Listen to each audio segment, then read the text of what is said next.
Welcome to the Level Up Leader podcast, where we delve into the minds of the world's most innovative and inspiring leaders. I'm your host, Michael King, executive coach, entrepreneur, and founder of Teams.coach.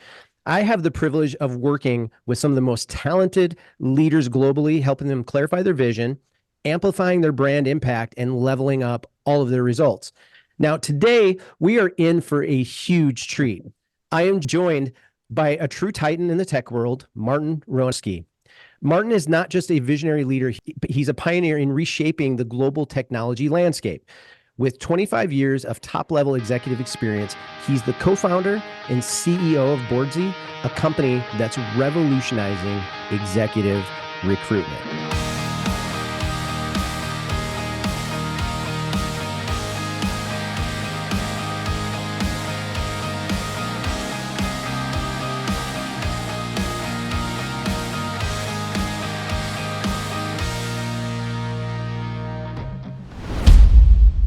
So without further ado, welcome to the Level Up Leader podcast. Martin, it's great to have you.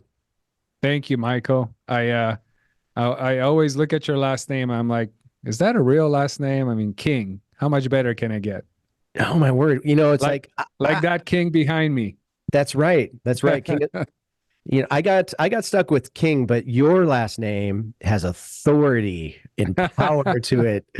And I love it. So, man, I've gotten to know you over the last few months, and I've just always been impressed with your commitment to clarity, to integrity, to high level business investment, and learning how to really lead teams, but also influence the circles that you're in.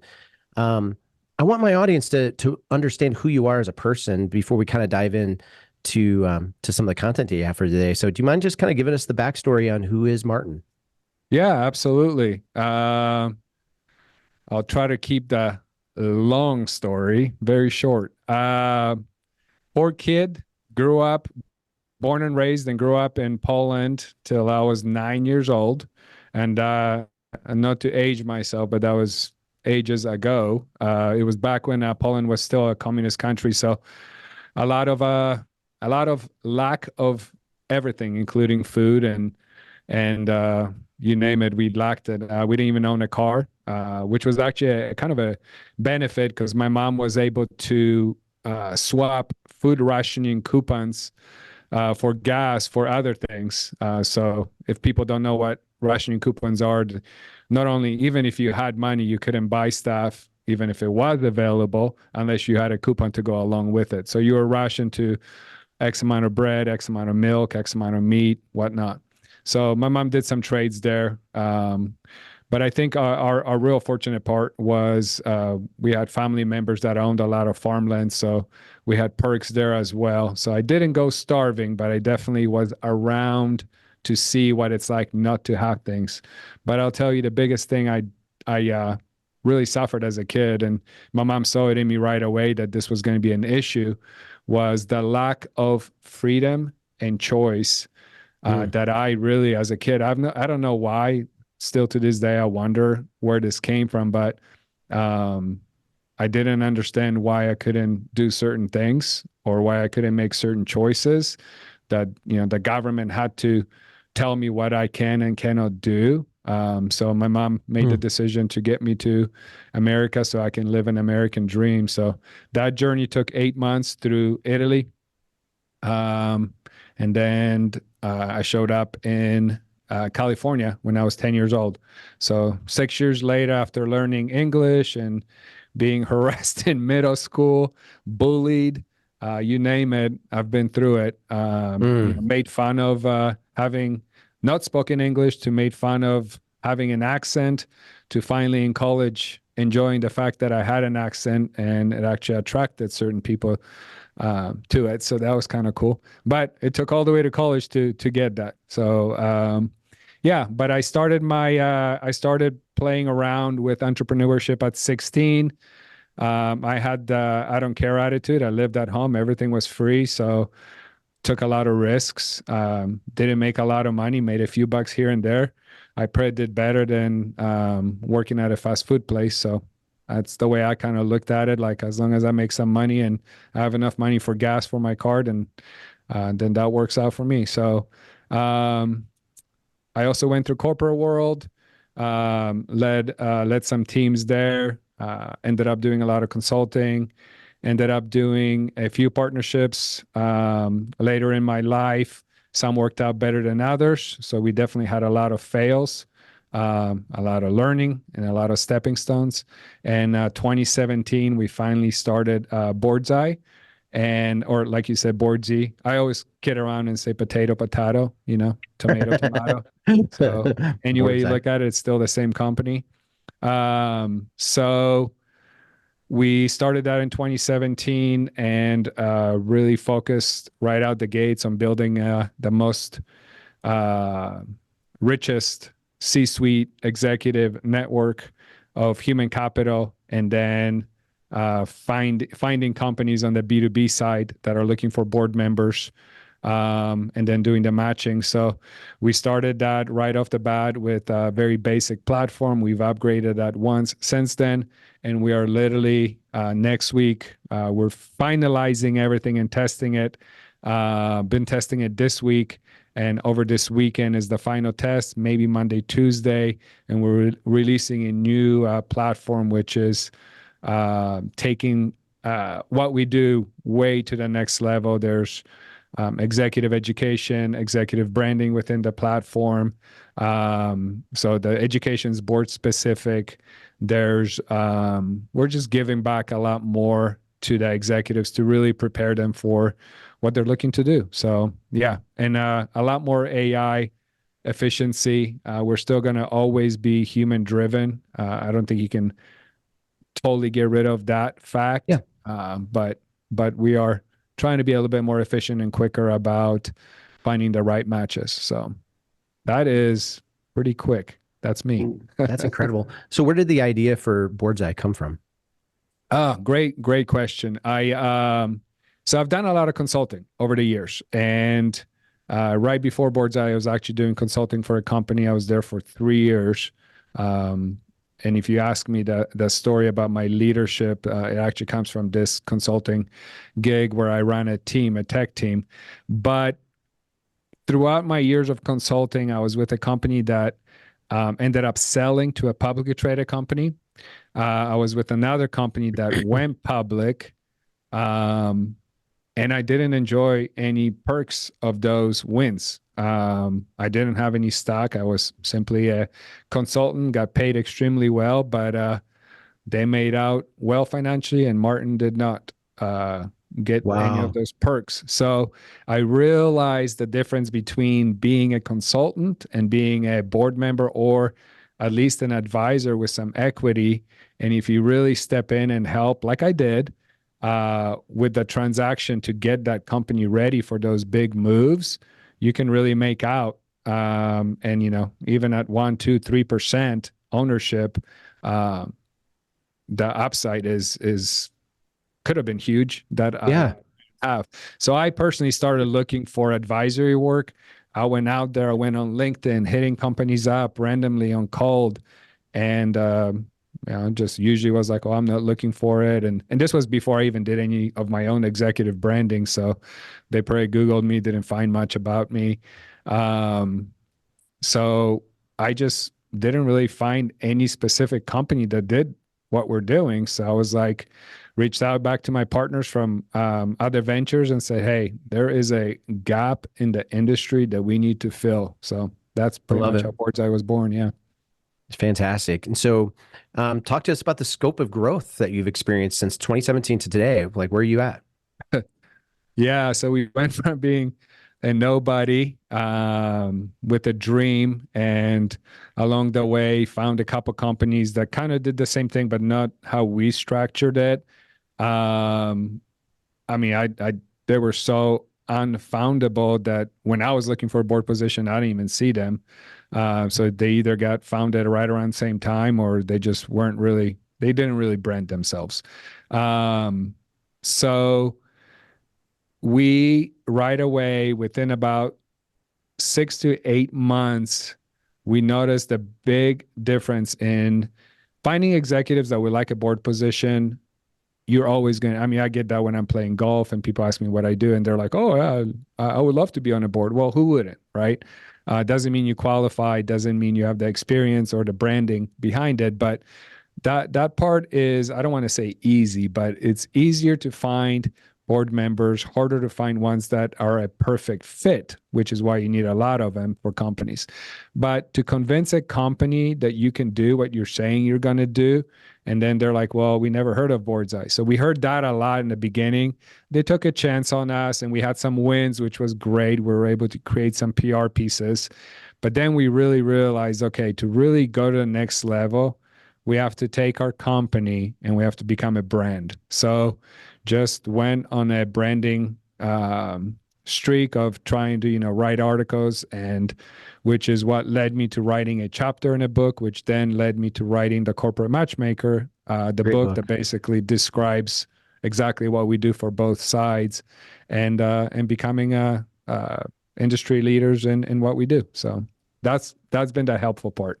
Man, that's so um even when we think about like whether you're in a small business or whether you're in big business, I tell our clients all the time is that there's two sides to having this brand equation. Like you are responsible for your company brand, whether you Yeah, like it or not. But then there's also the implications of your personal brand as well. Like the idea that by you, even Martin, being a good steward of your own personal brand and making sure that you're building up your authority and your credibility with the things that you're doing, it has this drastic effect on the value of the company that you work in, right? absolutely. I mean, it just comes along with it. There's no reason why it wouldn't, right? Yeah, absolutely. So, I think there's a big learning lesson there. What was one of the big hurdles that you had to overcome in order to get your mindset in a place to where you were willing to take on the big branding hurdle? I had to step out of a shell that, unfortunately, the years that I talked about of being bullied really built. So, I'm now a speaker. I wrote a book. Obviously, I've spoken on stage, and you know, people that know me from high school would be pretty shocked that I can get on stage in front of, 300, 3,000 people, because back in high school when we had to make a speech, I remember in my economics class I had to present something. I can't remember the details of what it was, and I literally stood up in front of the class, bright face red, and I couldn't get one word out of me. Like I just stood there and I'm like Love frozen. it. And Yeah. my teacher's like, "Okay, Martin, sit down." I'm like, "Okay." I couldn't do it. So, going to college loosened me up a little bit, got a little bit of confidence, but I still wasn't like, I wouldn't say I was a leader at my fraternity. I wasn't like the guy. I didn't become the president of my class or anything like that. I was really caved in. So I would say the biggest challenge for me within my partners was, okay, I got to do this. I got to step out of a shell. I got to go out there. And I mean, my first podcast, I mean, if you ask my wife, I probably talked to her the whole week, every day. I'm so nervous. I don't know what I'm going to say. I don't know. I don't know. And all she kept saying is just be yourself. Just be you. Just talk to the person on the other end like it's your friend. You have no problem talking to friends. So just do the same thing. And I have friends in the corporate world and we talk business all the time. So I was like, okay, I'll just be me, transparent and just be myself. So it's been obviously getting easier as it is right here, but I find a lot of joy. And when I spoke at Florida International University in front of like 300 students and gave them very personal stories, spent probably an hour and a half, maybe close to 2 hours after class out in the hallway, just getting bombarded with questions and thank yous and hugs. I was like, this is what I need to do. Give back. Like Yes. just the dust of hope that there is something good after college. Like these kids were just so thankful and, connected on social media. They send me messages. It's awesome. So, that all those little things are definitely very helpful, but that was my biggest challenge, is coming out of the shell. Fantastic. Thanks for sharing that too. I think we've covered you mentioned a little bit about AI. You mentioned about the idea about branding, to other entrepreneurs or small business owners or even bigger company executives. Is there anything that you would say is like the thing that was a kicker for you? This, that kickstarted this whole journey that you said that, okay, I'm ready to go to the next level and you can do this too. Anybody can, anybody should do this. I would say the kicker was there's been a few, but when our name started being recognized, and all of a sudden, one of our employees, I mean, here's one of hundreds of examples. One of our employees called me, and by the way, I'm transparent with all of my employees. They all have my cell phone number. It's funny, the more transparent you are, the less people use it. But they do, some of them do hit you up. But he called all excited. He goes, "Oh my God, this weekend I was out to lunch and run into just a random executive, and he asked me, he saw my hat where I was wearing a Boardsi hat. And he asked me, he goes, "Oh my gosh, what do you know about Boardsi?" And the employee said, "Oh, I work for them." And he goes, "Oh my gosh, I know all of," and just started spilling all this stuff that he knows about us and read about us online.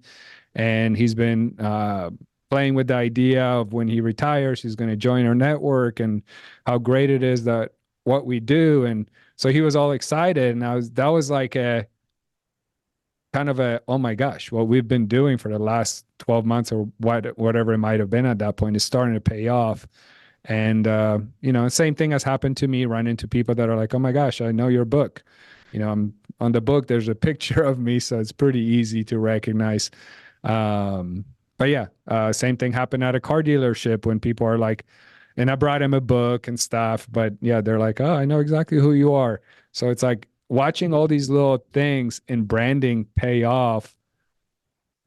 What's the end result? The end result is thought leadership, right? So for anybody, whether you're in corporate, especially if you're a small company and you're really trying to grow, become well known, get branded, because it's a lot easier to get, whether it's funding, whether it's on an executive side, whether you're looking, which is why we're releasing executive branding. What we found was the people that have done thought leadership things like write articles, do a podcast, bigger things like write a book, when they have done those things, companies want to interview them a lot quicker. Yeah, that's so true. And it's you gotta have to get out of your head just a little bit on this. Some of the lies that you've probably even dealt with are some of the same lies that our clients deal with, especially when it comes to the branding perspective. For example, one of the things that I felt when I started as an executive coach and a thought leader, author, and all that stuff was that I had to have credentials in order for me to be legitimate. Yeah. Like there's so many other executive coaches on the planet. There's so many other people, especially during COVID. Oh my word. Like Everybody. everybody who decided that they were tired of their job became an executive coach. And so we were trying to build something transformational. And so before I launched my company in 2017, I went back and I finished up my 2 master's degrees. I got my coaching certificates, and I thought, now I'm going to stand out. Here's the thing, is that if you don't know your why, and if you don't know what your true north is, and if you haven't zeroed that thing in to help people understand, like, what are you on earth for? If you can't be known for that thing, if you haven't zeroed that in, you have a long journey ahead of you. It's not about your credentials. It's not about education. It's about you embracing the idea that you are the expert of you. There's only things that Martin can do. There's only things that you can actually show up as the expert in. Don't be insecure about it. Don't be humble and teachable and all those things, but don't allow insecurity to spin you in a different. It's okay to be vulnerable. 100%. So, Yeah. all right. So let's talk about empathy. I loved when I asked you the question. It's like, what was the level up leader moment for you? Like, what was the moment when you said, "Hey, I need to up my leadership game"? So I like it when guys want to talk about empathy. Just leaders in general talk about it, just because it is something where I think EQ and empathy is something that we're going to be talking about, at least for the next decade, is a top priority in leadership. So tell us your experience on this. Yeah, in consulting, if I came in and they asked me to build a team around whatever project that we're consulting on, I'm very driven person and focused. So back in my younger days, I was very goal oriented. So, you set a deadline, you got to hit it. So you push your team as hard as you can. And all you're seeing in front of you is that goal, that deadline, right? So my story of realizing how important empathy is, and I didn't even back then. I wouldn't even. I mean, this is years ago before people were talking about empathy. But now thinking back, you actually made me think about it. This was my realization moment where I was so hard on my team and just pushing and all about statistics and where are we at with this? Where are we at with that? Why is this behind? I don't get it. I mean, I almost want to say I was an a-hole, but not to that point. That's not part of my personality. I mean, my personality was like, okay, let me jump in and help you out. So that's what I would do. I mean, I have back then two kids. I still have two kids, obviously, but they were a lot younger. They're in their late 20s now, but back then they were a lot younger. So I get it about family, but at the same time, you got to have money to provide food and a roof over your head. And if that comes with work, you got to get the work done. So I realized one evening working late, and there was just something off about this one employee, and I'm not going to get into details, but I realized something was off, not as focused on the project as they should have been. So I literally pulled them aside and for the first time probably in months, asked the personal question. I said, hey, what's going on? And they were like, well, what do you mean? I said, you're off. There's something off about you. And I know we're working late, but the deadline is right there. The light is at the end of the tunnel and we're going to go back to our lives being normal. But what's going on? And to my surprise, that person opened up and there was a whole bunch of stuff going on at the family. And I'm not talking about the day-to-day of, oh, my wife or my husband is telling me I'm not spending enough time. But no, there was some medical stuff going on with their father and they were stressed out about it. And so we had a great discussion about it and they felt very relieved. Like the weight came off their chest and I was like, let's find a way to work around this. I totally get it. And the next morning I had a whole team meeting and I went around and asked everybody the same question. Said, hey, we're going to do this as a team.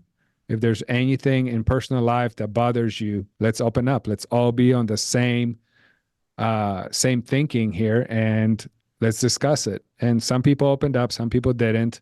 I did. I opened up. I told them about it. So I made myself for the first time vulnerable in front of my team.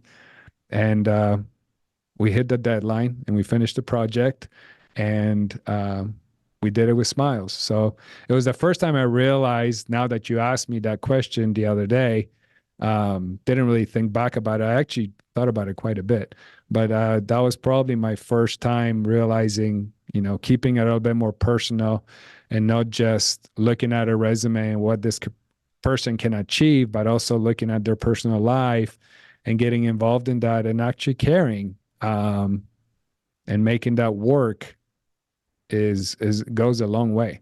So, yeah. You're muted. It's not my podcast, but you're muted. Yeah, thanks so much. Welcome back to the podcast with Martin. I've just given him the reins over of this whole thing. So, but no, Ben, that's powerful. So thanks for sharing that and just kind of teeing up this part of the conversation, because, when I'm thinking about this, even from a coaching perspective, you'd be actually pretty surprised. Like, typically kind of how it starts off is I'm usually coaching like a senior executive, and then they'll ask me to get involved with some of the other people on their team to be able to help elevate. And, I keep confidences to build trust within those relationships. But you'd actually be very surprised at how often, people that are number twos or number threes within organization, to where once they feel comfortable, they typically start to say things like, I don't think that the way that I feel actually matters. That's And amazing. yeah, and it's something to where it's like, as senior leaders, you'll hear me talk about this a lot, is that whether you like it or not, feelings and emotions, they are impacting your organization. And if you can get on the front side of that and actually allow empathy and high levels of EQ to be steering boundaries within your leadership methodology, this could be a game changer for you. And Yeah. because if you think about it, the things that we hear determine the things that we think about, and the things that we think about determine the things that we feel, and but how we feel, it influences every single decision and every single behavior that we have. And especially in organizations like yours, and in other organizations in which we need our people to be invested. We need our people to love what they do, because if they love what we do, then the results actually show up, right? Yeah. And subconscious mind is, it's like a supernatural power. Like, yeah. It is a supernatural power. And but here's the thing, is that if I'm feeling something internally to where it's like, man, I don't feel like I have a great connection with my direct report. I feel like I'm being taken advantage of. I'm feeling like I'm being manipulated. I'm not leading myself well if I'm not honest with the people around me, as far as like what my experience is, and getting those things worked out. And so by you being the senior leader of just, building systems of empathy and EQ into the organizational operations, like, you're immediately cutting out all this other gray area, Yeah. to where you're immediately eliminating things that could be slowing you down, by letting people know that you actually give a crap. Like, hey, Yeah. I care about you. So let's cut that. That's really good. What type of effects has that had on how you lead teams now? I mean, you had that moment there, but what are you doing today? Yeah. I mean, I'm a lot more aware of that. And there's been articles I've written about not only empathy, but other things, vulnerability. Um, I I would say one thing that I keep in mind, a lot of times people are so focused um, on hiring the right people, hiring the right salary for those people. And sometimes if you don't realize that it's not all, salary is not the motivator, right? I mean, it's a motivator. Believe me. I mean, everybody needs to make enough money.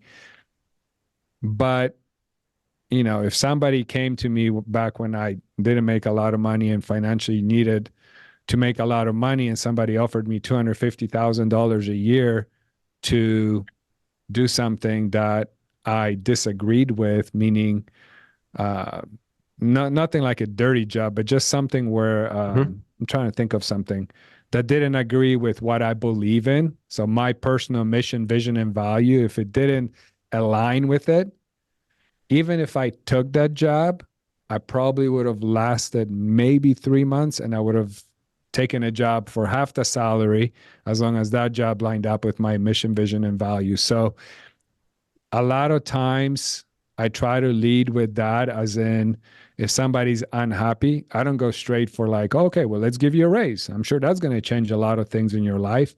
It's not that. What is My question always is like, what is it that's making you unhappy? Like, where are you at? And maybe it is financial. Maybe they're like flat out like, yeah, hey, economy sucks. Rent just went up. I can't afford it. I need to make more money. Everything else in my life is great. Okay, Yeah. thank you for being honest. Like, awesome, great. Let's figure out, because if you want to raise, we got to figure out what it is you're going to be also increasing as far as responsibility. So um, and a lot of times those people are like, yeah, I don't want it just a raise just to get a raise. I want more responsibilities. And it's like, great, you're growing with us. That's awesome. So I think overall, my leadership sense that day and where I am right now in my 50s, I think it's a little bit more on trying to understand people emotionally, and just make sure everybody has a win-win situation. Almost same as, with our company mission and vision and values. When we see the great stories or we hear back the great stories about a company that just recruited a board member and 6 months later they went from, almost filing bankruptcy or closing doors to now they're, being valuated at 50 million and looking to raise money. That's a win-win, not only for them, but obviously for us too. We were part of that journey for that company. So, and that executive that joined that board. So it's pretty awesome. I love win-win situations. I I love I love that you're thinking along the ways of this. And so even when we're talking about this, I'm reminded that happiness is currency. And um and it's no longer good enough just to ask like your team members like whether they're happy or not. One of the things that you're probably seeing a lot about what we're talking about right now within the team, within our social media platforms and our newsletter, et cetera, is you're hearing me talk about this idea that at some point in time, you as a leader need to get from subjective to objective things. And, it's no longer good enough for us just to ask the question like, hey, are you okay? And, measure that on a scale of 1 to 10, no, we need to put things into we have to reverse engineer that down to where there's some KPIs, there's some measurement things that we can actually do on the front side to make sure that we're creating a happy culture, Yeah. that we're creating empathy and proximity to the things that matter as well. So, um, yeah. Any other thoughts on that before we move on to the next thing? No, I think I said my say. Awesome. I love it. I love it. So, I love that you're here with us, and so thank you so much for making time. If people need to get a hold of you, what is the best way for people to be able to reach out? I love to connect on LinkedIn. That's probably the easiest way. I'm pretty easy to find on LinkedIn. You can message me, you can connect with me, send me a message while connecting with me. Obviously, I love purpose-driven connections, not just connections just to be connected. But I am pretty open to connecting on LinkedIn. I would, you can find me on Instagram. I have a few people that message me on Instagram, but I like to separate personal and professional. And LinkedIn is my professional, even though lately it's been getting really weird. And I'm sure I'm not the only one, but I finally figured out after a few weird messages. Apparently, some people think LinkedIn is a hookup website too. So please do not. I am married. Yeah. I have kids, and I don't need some weird friends. But yeah, no, professionally, LinkedIn, 100%. That's awesome. So, you talked about that that you love, that you love networking, but you love professional relationships and getting things done, right? Yes. So, so you are on our Cloverleaf platform, for daily coaching. And so your daily coaching tips come to you every day into your email box. And I don't know if you read them or not, but when you're on my calendar, it actually gives me an insight as far as like how to communicate with you. Yeah, And I use the same thing. so it told me today, it says, Martin likes networking with others, but often it's with a goal of getting things done. Isn't that weird? Like you literally just said it. Like Yeah, that's spot on. crazy. So good. I love it. Let me tell you what yours says. Oh, you didn't come up. Why didn't you come up? That's weird. Normally it has it on here. Oh, I know why. I got logged out. What do you use, by the way? Used for what? To tell you that information about me.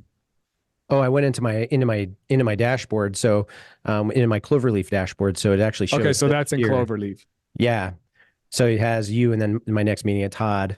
So it actually says Martin likes networking with others, but it's getting things done with a goal in mind.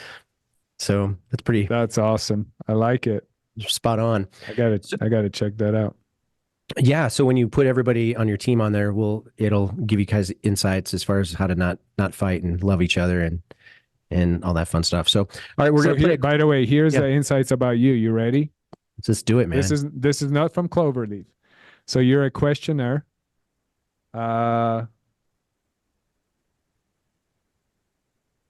Reserved and aloof, critical evaluator, knowledge seeker. Those are the highlights. All right, let's go. Let's go. All right. So as we're closing out, we're gonna play a quick game of this or that. You ready for this? Sure. All right, let's go. Innovation or tradition? Innovation. Early bird or night owl? Ooh, both. I'm not kidding. I love it. I love it. All right, Limited time of sleep.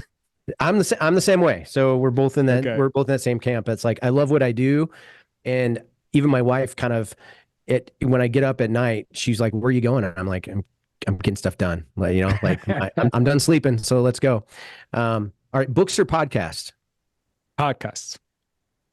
Team meetings or solo work? Depends on the day. But I like solo work. I like to get things done. Yeah, that's good. Risk taking or playing it safe? Ooh, risk taker. Work from home or from office? Home, but right now we're in my office because I just finished out this podcast studio, and I'll tell you, I'm starting to enjoy it. It's good. But I Looks like good. working from home. All right, data driven or intuition based decisions? Intuition. All right. Should be more data driven, but intuition. Well, that's why you have access to hanging out with me. I'll bring data to back up your intuition. How's that sound? Sounds great. All right, hands-on leadership or delegating? Hands on. Tech gadgets or simple tools? I'm a tech guy. Yeah, I know you are. Long-term planning or agile adaptation? Used to be agile adaptation. I'm more of a long-term planner now. All right, two more questions. Or actually, three more. Yeah. Okay. Yeah. Bon Jovi or U2? U2. All right. Mac or Apple? Or Mac or PC? Oh my gosh. If you asked me this 3 years ago, I would have said PC, Mac. All right. Great job. Chick-fil-A or Starbucks? Chick-fil-A. I don't like coffee anywhere but my house. I love it. Well, it's because you're a European guy. Yeah. The good stuff. So Yep. I got my little Nespresso back here in my office, and it's a good go for me. So Yep. man, today was fun. I learned a lot, and I learned about just your story. I learned about empathy, and definitely challenged me on a couple of different things. So thank you so much for spending time with me and investing in our audience. It's been great having you here. Absolutely. And thank you for having me. If you want to connect with Martin, make sure to check him out on LinkedIn. Also make sure you check out Boardsi.com. I'll go ahead and include all the links in our show notes so you can make sure to stay connected with him. And especially if you are an executive looking to network, you want to get the right board members in the right seats and making sure that you're collaborating with the right people so you can make the right decisions and maximize your companies. I highly encourage you to reach out to Martin. He's the best at what he does. And if you're not following him on LinkedIn, the guy's absolutely stinking brilliant. So you want to make sure that you're following what he's doing. So as we wrap up, you bet, gladly. But as we wrap up another insightful episode of the Level Up Leader podcast, again, thanks to Martin for being here today. And thank you to you, our dedicated listeners. Your support and engagement are what making this journey so rewarding. Now, if you've enjoyed our conversation today and are eager for more inspiring leadership insights, I have a small favor to ask of you. Please take a moment to like, follow, and subscribe to our podcast on your preferred platform. We're on Apple, we're on Spotify, Google, and YouTube. We're all over the place.